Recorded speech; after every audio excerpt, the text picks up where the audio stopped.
Hey everybody, in this video tutorial I'm going to show you how to freeze cells in a Google Sheets spreadsheet. Alright, so if you're using Google Sheets, you have the option to freeze columns and rows as well. So you can freeze cells anywhere you want, and here's how to do it. So we have this project management sheet as an example and this project management table. So first let me show you how to freeze rows. So let's say we want to freeze the header of this table. Then all you have to do is select the row you want to freeze. Then we have two options. You can either right click on the row and click on view more actions and then freeze up to row 8. Or let's undo this and go to view and freeze, and you're also going to see up to row 8.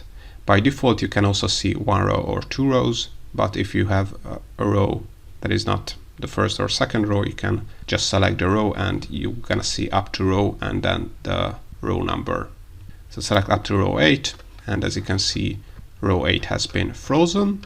Of course, we can also freeze columns. So let's say we want to freeze column A. So select column A and again right click on the column, view more column actions, freeze up to column A, or view, freeze one column or up to column A.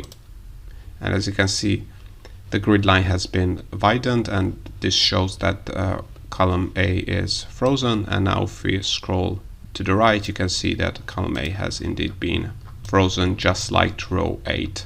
So now this is how you can freeze cells, columns and rows in a Google Sheets spreadsheet.